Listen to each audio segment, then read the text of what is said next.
Hello and welcome to another EDH gameplay video by Ready Made Gaming. Today we're joined by Grant on Jhoira, Weatherlight Captain, Gary on Marwyn the Nurturer, Jim on Surrak Dragonclaw, and Randy on Grismold the Dreadsower. Alright, Grant's first to go. He's going to put an Izzet Guildgate into play, pass over to Gary. Gary's going to lay a forest and an Essence Warden. Jim's up next. He's going to lay a forest of his own and a Llanowar Elf. Randy is last in turn order. He will play a Llanowar Wastes, making a green, losing 1 life, and casting an Essence Warden of his own. Grant's turn 2. He will start by playing an Izzet Boilerworks, returning his Guildgate to his hand, and casting a Lotus Petal. Gary's second turn consists of playing a second land and a Rampant Growth to go get a third. Jim's second turn involves missing his second land drop, playing a Sakura Tribe Elder, sacrificing it for an island, and passing the turn. On Randy's turn, he will play a Phyrexian Tower and a Golgari Signet.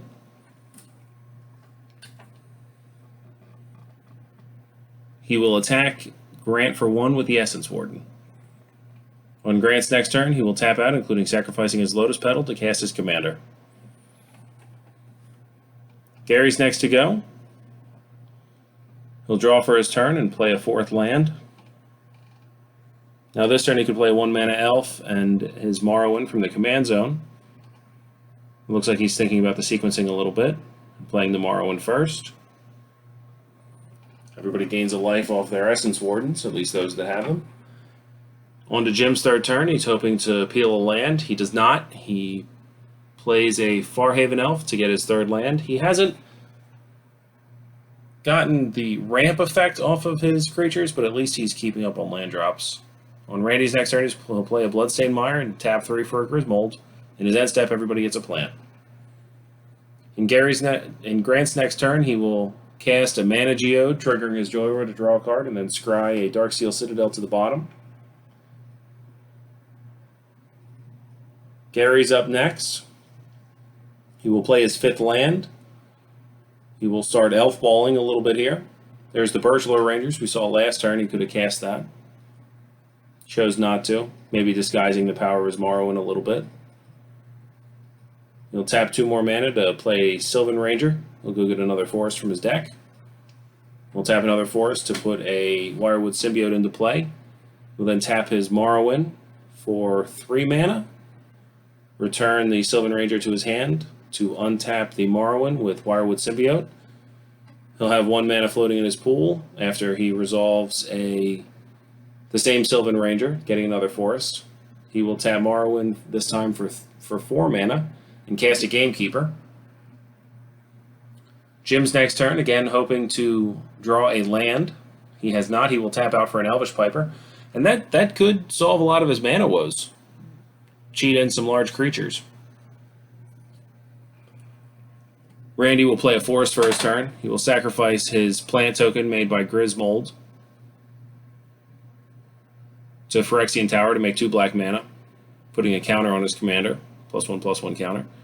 And Randy will cast the aptly named Massacre Worm. It will result in the death of many, many creatures, mostly elves.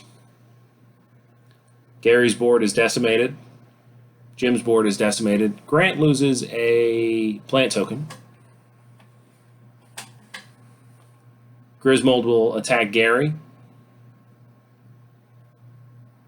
On his end step, everybody will get a plant. Grant will draw, lay a land, and play a Metallurgic Summons. Gary will draw and pass. That is unfortunate. Did Jim hit a land? He did not. He will cast a Sylvan Caryatid, leaving up an island and pass. At the end of turn, Randy will sacrifice his Bloodstained Mire for a Bayou, I guess, and he will Vampiric Tutor up a Yawgmoth, and he will cast it in his main phase. So in Jim's end step, just to recap, sacrifice Bloodstained Mire, go get a land. In Randy's upkeep, Vampiric Tutor for Yawgmoth. In Randy's main phase, cast Yawgmoth. Now we're in combat. Grismold will attack Gary, setting him up for next turn to be lethal with commander damage. Massacre Worm is going after Jim. In the end step, Gary will sacrifice his Tribe Elder to go to another forest. And on Grant's turn, he will draw and cast a Saheeli's Artistry. That allows him to make a copy of an artifact and a copy of a creature. He will choose to copy his Mana Geode and the Essence Warden. I may have gone for Massacre Worm here just to have a more intimidating board. The Metallurgic Summons does make a 6/6, so having a pair of 6/6s might be enough to dissuade the Grismold from looking at you for very long. On Gary's next turn, he will play his 8th land, tap 3 mana for an Azuri, triggering Marwyn, and he will pump 5 mana into his Azuri to give his Marwyn +3/+3. A Scrib Ranger will come down, return a forest to untap the Marwyn.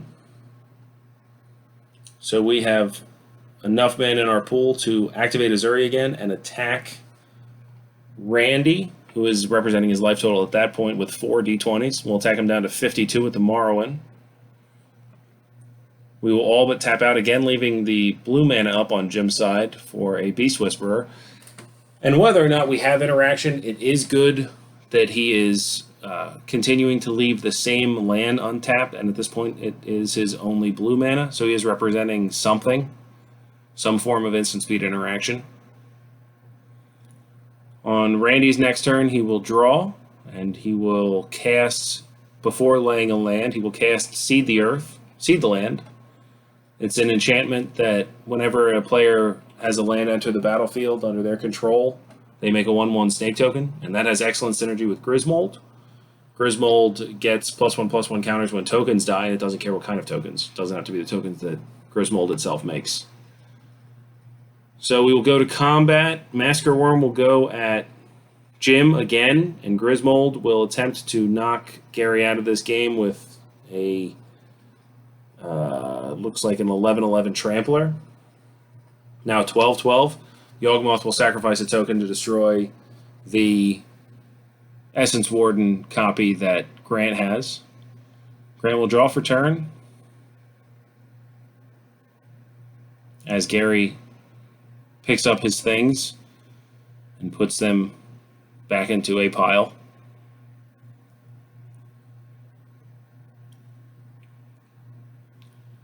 Grant's going to lay a land here. It looks like he has a pretty powerful turn lined up. He has Kuldotha Forgemaster and Urza in his hand. He's going to make the Urza here, and the Urza is going to bring along with it a Construct token.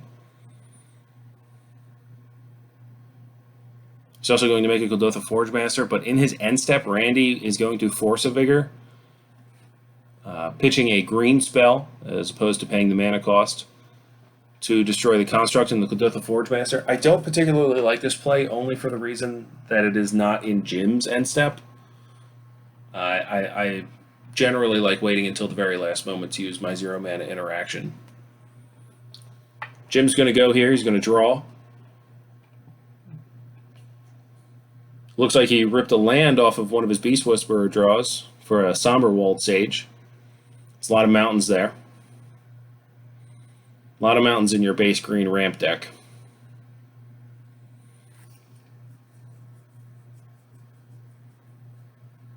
Jim's going to tap his Sylvan Caryatid in a mountain to play a Collector Roof, drawing a card off Beast Whisperer. In the end step, Brandy is going to cast a Worldly Tutor to get a Karavik the Spiteful to the top of his deck. He's going to draw the Karavik. For those of you that don't know, that is the Knight of Souls Betrayal on a stick. Very useful when your deck involves making 1/1s and getting value when they die. Randy wisely sacrifices his Essence Warden to the Phyrexian Tower to make double black, as opposed to just losing it for no value when the Karavik enters the battlefield. A lot of tokens die, a lot of Massacre Worm triggers here. That Massacre Worm is doing a lot of work. The Grismold is now enormous. That is probably half a dozen, if not more, 1/1 tokens that died.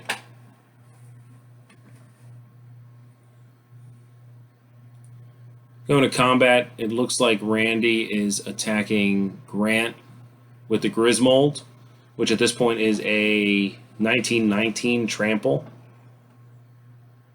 And he is attacking Jim with the Massacre Worm again. Now in the end step, Grismold's going to trigger making a whole bunch of 1/1 tokens that will immediately die to state-based effects due to Karavik giving them all -1/-1, but they still die. So Grismold gets all those +1/+1 counters, and it is now in and of itself a lethal threat.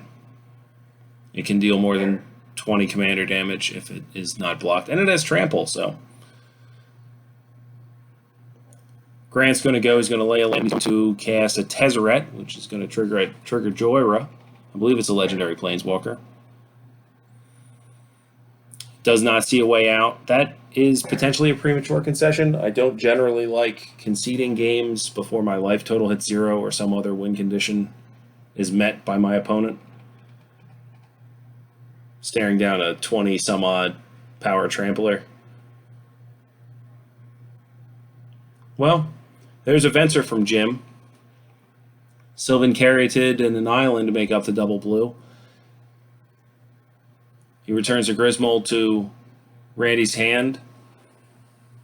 Here, Randy uses Yawgmoth to sacrifice Karavik to put a -1/-1 counter on Venser. He then taps 3 mana to play his Grismold from his hand. And plays a Viserys here.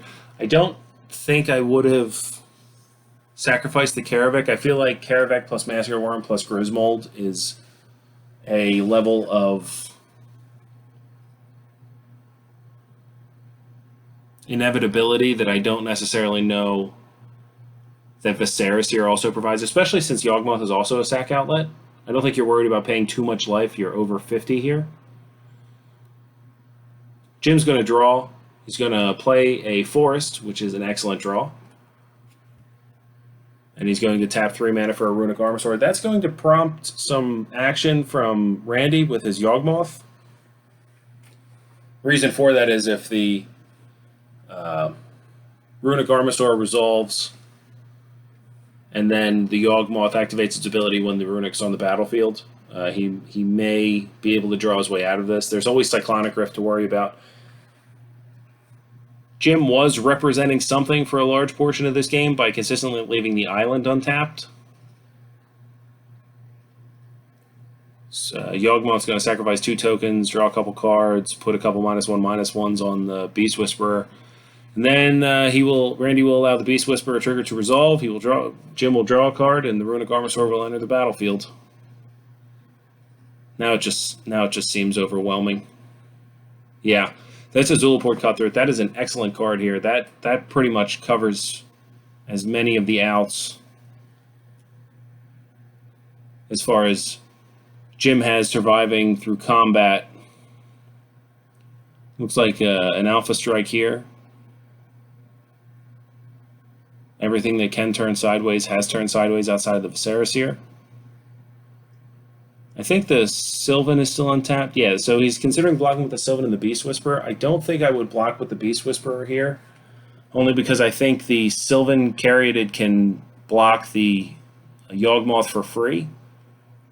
And if you lose any of your material, especially something that gives you so many redraws, if you lose any of your material outside of the tokens that are generated every turn, you're kind of reducing your percentage to win. The Primal Surge, I don't believe, really changes the math. I think you're still under 5 or probably under 10. You're definitely under 10% to win here if you're in Jim's shoes. Looks like we're going to cast an Elvish Archdruid, triggering the Beast Whisperer again to draw a card. The end step, Grismold made some more tokens, 2 of them due to Primal Surge. Jim plays a Reclamation Sage. I assume he's going to be targeting the Primal Surge. No, he goes for the Seed the Land.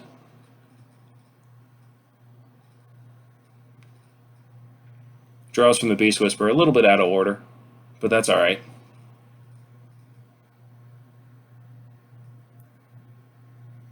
Having to tap that Sylvan Caryatid is also not free. That is a perfect blocker for Yawgmoth, and generating an X1 in the face of a Yawgmoth is not necessarily my favorite way to play Magic.